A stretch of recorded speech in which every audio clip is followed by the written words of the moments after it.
მოგესალმებით. მე ვარ ნანა ნერსეზაშვილი.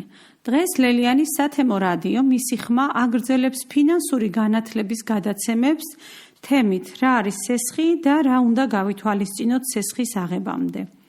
სესხი, იგივე კრედიტი, ეს არის თანხა, რომელსაც გამსესხებლისგან, იგივე კრედიტორისგან დროებით იღებთ და შეთანხმებულ ვადებში დამატებით სარგებელთან ერთად უკან აბრუნებთ.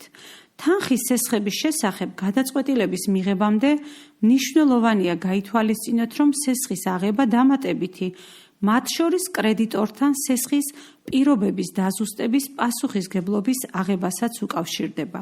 სესხის აღების შესახებ გადაწყვეტილების მიღება სხვადასხვა სურვილისა თუ საჭიროების დაფინანსებასთან არის დაკავშირებული. მაშინ, როცა ამისთვის თავად მსესხებელს საკმარისი სახსრები არ გააჩნია. მაგალითად, როდესაც საჭიროა სწავლის დაფინანსება, სახლის შეძენა, მოგზაურობის დაფინანსება, საჯარო ტექნიკის შეძენა და სხვა. სესხის აღება საკმაოდ საპასუხისმგებლო გადაწყვეტილებაა.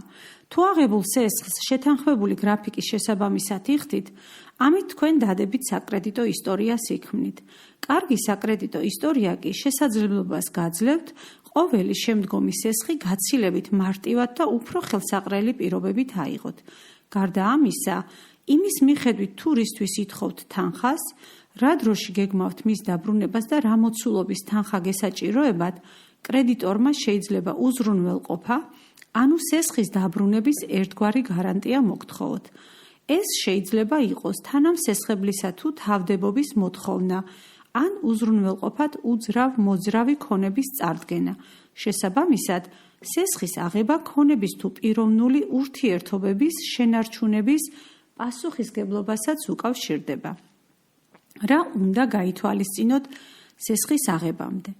იმისთვის, რომ სესხის აღების გადაწყვეტილება ამ პასუხისმგებლობის გათვალისწინებით, ანუ გონივრულად მიიღოთ და იმისთვის, რომ აღებული სესხი მომავალში მძიმე ტვირთად არ დაგაწვეთ, პირველ რიგში საჭიროა თქვენ ბიუჯეტს გადახედოთ. სწორად გადაანაწილოთ შემოსავლები და დაგეგმოთ ხარჯები. ასე სწორად განსაზღვრავთ, თუ რა თანხის გადახდა შეძლებთ პერიოდულად სესხის დასაფარად. შენატანის შესაძლო მოცულობის წინასწარი განსაზღვრა დაფარვის გრაფიკზე საკრედიტო ორგანიზაციასთან მოლაპარაკებებში დაგეხმარებათ. სესხზე შენატანის მოცულობა სესხის დაფარვის ვადას განსაზღვრავს. თუ თქვენთვის საჭირო სესხის თანხის დაფარვას თქვენს ხელთ არსებული თავისუფალი სახსრებით შემოთავაზებულ ვადებში ვერ შეძლებთ, ორ ალტერნატივაზე მოგიწევთ დაფიქრება. სესხის დაფარვის ვადა გაზარდოთ, ან სესხის თანხა შეამციროთ. მათ შორის არჩევანის გასაკეთებლად დამატებით უნდა გაითვალისწინოთ, რომ თუ სესხის ვადას გაზრდით, სესხზე გადასახდელი თანხის ჯამური მოცულობა გაიზრდება, ხოლო თუ სესხის თანხის შემცირებას გადაწყვეტთ, ის შესაძლოა თქვენი საჭიროების, რისთვისაც სესხის აღებას აპირებდით, დასაკმაყოფილებლად საკმარისი აღარ იყოს. სესხზე შენატანის ხელსაყრელი მოცულობის დასაანგარიშებლად სესხის ვალუტაც უნდა გაითვალისწინოთ. სავალუტო რისკისგან თავის დასაცავად. რეკომენდებულია სესხი იმ ვალუტაში გქონდეთ, რა ვალუტაშიც შემოსავლას იღებთ. სხვა შემთხვევაში კურსის ცვლილებამ შესაძლოა თქვენი შემოსავლების ვალუტაში გამოხატული სესხის შენატანის მოცულება გაზარდოს. მაშინ, როცა ბიუჯეტის განხილვის ეტაპზე ეს თანხა სესხის აღების მომენტისთვის არსებული კურსით გქონდათ დაანგარიშებული. მნიშვნელოვანია სესხის მიზნობრიობა. სესხის აღებისას მნიშვნელოვანია სესხის მიზნობრიობაზე დაფიქრება. მიზნობრიობის მიხედვით სესხის გამცემი ორგანიზაციები შეგირჩევენ სესხის ტიპსა და სესხის პირობებს. ზოგადად, ყველაზე კარგ სესხად ისეთი სესხი ითვლება, რომლის აღების შედეგადაც თქვენი ფინანსური მდგომარეობა გაუმჯობესდება და მომავალში უფრო მეტი შემოსავლის მიღების შანსი იზრდება. მაგალითად, შეიძენთ უძრავ ქონებას, ინვესტიციას გააკეთებთ განათლებაში, ან დაიწყებთ ბიზნესს, ხოლო ისეთი სესხის აღების შესახებ გადაწყვეტილება, რომელიც დამატებით ღირებულებას არ ქმნის, კიდევ უფრო მეტ დაფიქრებას მოითხოვს. სწორედ ამიტომ საჭიროა მიზნობრიობის და სურვილების გამიჯვნა. მიზნობრიობის განსაზღვრისას უმჯობესია დაფიქრდეთ საჭიროებას აფინანსებთ თუ სურვილს. საჭიროების დასაფინანსებლად აღებული სესხი ის ვალდებულებაა, რომლის აღებაც ნებისმიერ შემთხვევაში დაგჭირდებოდათ.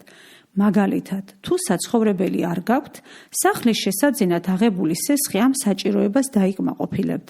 რაც ეხება სურვილებს, მათ დასაფინანსებლად თანხის აღება შესაძლოა გადახედვას საჭიროებდეს, რადგან ხშირად სურვილების გადახედვით და მათი მნიშვნელობის შეფასებით შეგიძლიათ გადაწყვეტილება შეცვალოთ და თავიდან აიცილოთ დამატებითი ვალდებულებების აღება. თუ თქვენ მიხვდებით, რომ სესხის აღება ნამდვილად გჭირდებათ, მაშინ სასურველია კრედიტორებთან მოიძიოთ ისეთი სესხი, რომელიც თქვენს საჭიროებას მაქსიმალურად მოერგება. მაგალითად, თუ თქვენ თანხის აღებას სწავლის დაფინანსებისთვის გსურთ, შეიძლება არჩევანი სამომხმარებლო და სტუდენტურ სესხებს შორის გააკეთოთ. არჩევისას სასურველია გაარკვიოთ გადახდის ყველაზე მოქნილ გრაფიკს, რომელი პროდუქტი გთავაზობთ. და მნიშვნელოვანია უკვე ალტერნატივების შედარება. გადაწყვეტილების მისაღებად მნიშვნელოვანი ეტაპია სხვადასხვა ალტერნატივის მოძიება და მათი ერთმანეთთან შედარება. ამ თვალსაზრისით მნიშვნელოვანია სესხთან დაკავშირებული ხარჯები, ასევე ყველა სხვა პირობა, რითაც დარეგულირდება თქვენი და კრედიტორის ურთიერთობა სესხის აღებიდან მის დაფარვამდე პერიოდში.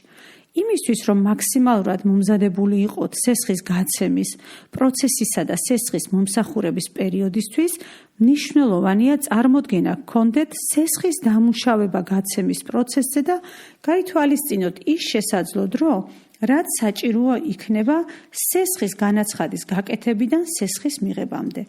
თუ სესხი ისეთი მიზნობრიობით გჭირდებათ, რომლისთვისაც სესხის მიღების დროს გადამწყვეტი მნიშვნელობა აქვს, მაშინ ალტერნატივების მოძიებისას ეს პირველი შეკითხვა იქნება, რაც კრედიტორ ორგანიზაციას უნდა დაუსვათ.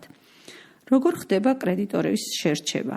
სესხის შესახებ გადაწყვეტილების მიღების პროცესში ყურადღება გაამახვილეთ იმაზეც, თუ ვის უნდა მიმართოთ სესხის მისაღებად. თქვენ ირგვლივ მრავალი ალტერნატივა არსებობს, თუმცა ისინი ორი ძირითადი მიმართულებით შეიძლება დავაჯგუფოთ. ეროვნულ ბანკში რეგისტრირებული საკრედიტო ორგანიზაციები და კერძო პირები. რა თქმა უნდა, შესაძლოა თანხა ახლობელმა დამატებითი სარგებლის გარეშეც გასესხოთ. თუმცა თუ ამ ალტერნატივას გამოვრიცხავთ, როდესაც რეგისტრირებულ გამსესხებელსა და კერძო პირ შორის არჩევანზე დაფიქრდებით, ძირითადი განსხვავება სესხის გაცემის დროსა და პროცესშია. ხშირად ფასებიც განსხვავებულია. არარეგისტრირებული გამსესხებლისგან სესხის აღებას როგორც წესი შედარებით ნაკლები დრო სჭირდება. ძირითადად არც მსესხებლის შემოსავლების გაანალიზება ხდება.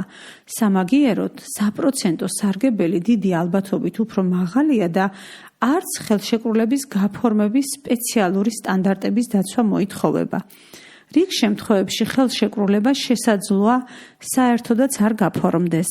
გაფორმების შემთხვევაში კი ხშირად ძირითადი აქცენტი მხოლოდ გამსესხებლის უფლებებსა და სესხებლის ვალდებულებებზე კეთდება. გაურკვევლობის შემთხვევაში თუ ჩათვლით, რომ დაირღვა თქვენი როგორც მსესხებლის უფლებები, სადავო საკითხებთან დაკავშირებით მხოლოდ სასამართლოსთვის მიმართვის ალტერნატივა გააქვთ. მეორე მხრივ, რეგისტრირებულ ორგანიზაციებთან ურთიერთობები უფრო ფორმალიზებულია.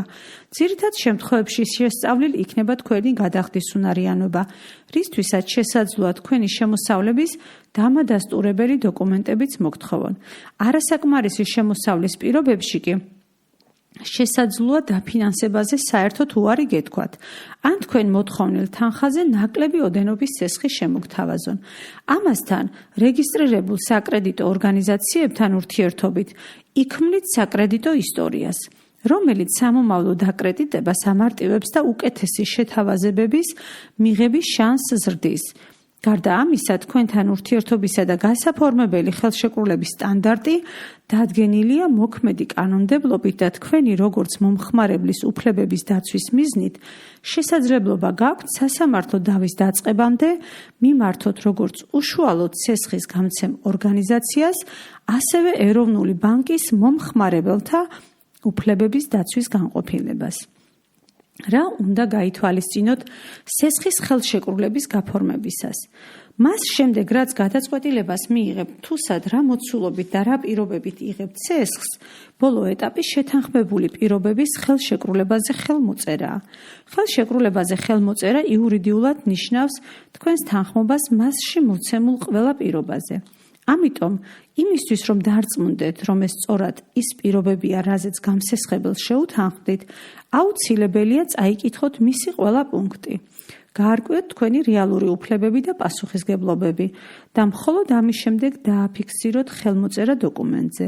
გასათვალისწინებელია, რომ თუ ხელშეკრულებას ეროვნული ბანკის ზედამხედველობას დაქვემდებარებულ სესხის გამცემ ორგანიზაციასთან დებთ, მოქმედი კანონმდებლობით მათ შორის ხელშეკრულებაზე ხელის მოწერამდე მისი ნიმუშის მოთხოვნის უფლება გააქვთ. რაც საშუალებას მოგცემთ ხელშეკრულების დეტალებს საფუძვლიანად გაეცნოთ, გაარკვიოთ ყველა მნიშვნელოვანი საკითხი და მხოლოდ ამის შემდეგ მოაწეროთ ხელი მას. ამგვარად, სესხის მიღება ერთი მხრივ თქვენი საჭიროებების დაფინანსების მნიშვნელოვანი წყაროა, მეორეს მხრივ კი საპასუხისგებლო გადაწყვეტილება, რომელიც სპონტანურად არ უნდა მიიღოთ. არამედ მნიშვნელოვანია მოიძიოთ და სწორად შეაფასოთ შესაძლო ალტერნატივები და აირჩიოთ თქვენთვის ყველაზე მეტად ხელსაყრელი კრედიტორი. შეგახსენებთ, რომ პროექტი მისი ხმა, რომლის ფარგლებშიც საქართველოს რეგიონებში შექმნილია 12 სათემო რადიო, ემსახურება ქალთა გაძლიერებას და მათ ჩართულობას თემის განვითარებაში, ეკონომიკურ საქმიანობაში, პოლიტიკაში და კულტურულ ცხოვრებაში. პროექტი დაფინანსებულია გერმანიის საგარეო საქმეთა სამინისტროს მიერ, მას ახორციელებს DVV International საქართველო გერმანულ სათემო რადიო Z-თან ერთად. მადლობა, რომ ჩვენთან ერთად იყავით. სასიამოვნო დღეს გისურვებთ. ნახვამდის.